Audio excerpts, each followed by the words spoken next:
दोस्तों नमस्कार।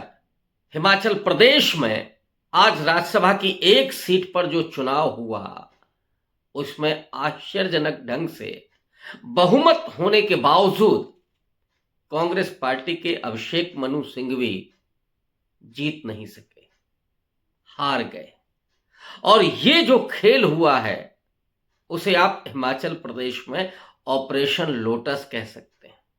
2022 में जब हिमाचल प्रदेश का चुनाव हुआ था 68 सीटों के लिए, तो उसमें 40 सीटें कांग्रेस पार्टी ने जीती थी। बीजेपी को केवल 25 सीटों पर जीत मिली थी और 3 अन्य के खाते में गई थी। सुखविंदर सिंह सिक्खू जो एक ऑटो ड्राइवर से लेकर के हिमाचल प्रदेश के मुख्यमंत्री पद तक पहुंचते हैं, वे अपने विधायकों को क्या संभाल करके नहीं रख सके? ये आज सवाल खड़ा हो रहा है। और क्या हिमाचल प्रदेश में कांग्रेस पार्टी की सरकार अब जाने वाली है? खुद सुक्खू ने ये इल्जाम लगाया है कि उनके 6 विधायकों को सीआरपीएफ हरियाणा लेकर के चली गई है। क्या सुक्खू को ये मालूम नहीं था? या जो मुख्यमंत्री अपने विधायकों को संभाल करके नहीं रख पाए तो वो मुख्यमंत्री किस बात का?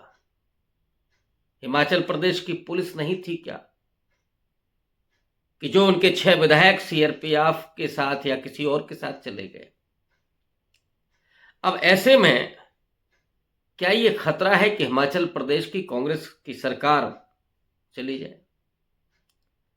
अब पहली बात तो ये कि ये जो कांग्रेस पार्टी की हार हुई है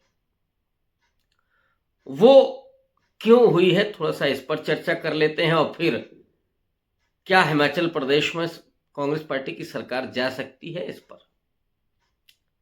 वीरभद्र सिंह जो कांग्रेस पार्टी के पुराने लीडर रहे, कई बार मुख्यमंत्री रहे, उनकी पत्नी चुनाव मैदान में थी, जीत करके आई, मुख्यमंत्री बनने का वो भी अपना दावा पेश कर रही थी, लेकिन आखिरी वक्त पर सुखविंदर सिंह सिक्खू को मुख्यमंत्री बनाया गया। वो ये भी देख रही थी, उम्मीद की उनके बेटे को कहीं मंत्रिमंडल में एडजस्ट किया जाएगा। 1.5 साल से ज्यादा होने को है, लेकिन सुखविंदर सिंह सिक्खू ने उनके बेटे को कहीं एडजस्ट नहीं किया। भारतीय जनता पार्टी इस बात के लिए माहिर है कि वो विपक्ष के किसी भी राजनीतिक दल में टूटन को देखती है, कहीं महत्वाकांक्षाओं को देखती है, कभी नाराजगी को देखती है। इस नाराजगी को उसने भुनाने की कोशिश की और वीरभद्र सिंह के ही खेमे के एक व्यक्ति हर्ष महाजन, उनको अपना राज्यसभा का उम्मीदवार बना दिया और उनके विधायकों को तोड़ने में वो कामयाब हो गए। अब ये जो हुआ उसका परिणाम क्या होगा? क्या कांग्रेस पार्टी की सरकार चली जाएगी? अगर आप आंकड़ों की बात करें तो जो 6 विधायक गए हैं, तो 40 में से 6 विधायक अगर चले जाते हैं तो भी 34 विधायक बचते हैं अभी कांग्रेस के पास। और आज जो राज्यसभा के चुनाव में भी नतीजे आए वो 34-34 वोट दोनों को मिले थे, अभिषेक मनु सिंघवी और हर्ष महाजन को। और फिर टॉस हुआ तो टॉस में हर्ष महाजन को जीत मिली।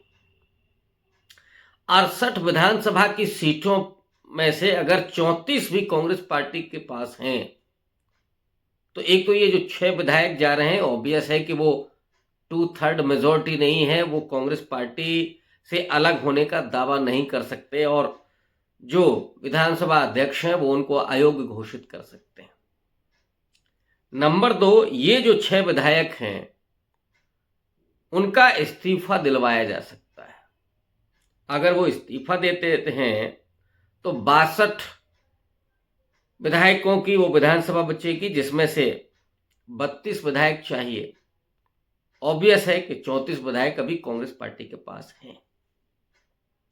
तो ऐसे में अभी कांग्रेस पार्टी की सरकार आंकड़ों के जरिए जाती हुई नहीं दिखाई दे रही, लेकिन जब ऑपरेशन लोटस ही हो रहा है और अभी जो 34 विधायक साथ खड़े हुए हैं सुक्खू के, कहीं इसमें भी कोई टूटन ना हो जाए। ऐसा ना हो कि ये 10, 12, 15 विधायक इस्तीफा दे दें, और कहीं 15 विधायक इस्तीफा देते हैं तो ऑब्वियस है कि आंकड़े उलट जाएंगे, और आंकड़े उलटते हैं तो बीजेपी अपनी सरकार बना सकती है। इसके लिए जो तैयारी चल रही है वो है लोकसभा का चुनाव। हिमाचल प्रदेश में जो लोकसभा की सीटें हैं, कांग्रेस पार्टी की सरकार है, तो ऑब्वियस है कि वहां कांग्रेस पार्टी के पक्ष में पड़ना भारी है। हिमाचल प्रदेश की जो डेमोग्राफी है उसमें हिंदू 95% है, उसमें भी अपर कास्ट जो है वो 50 से 60% माना जाता है।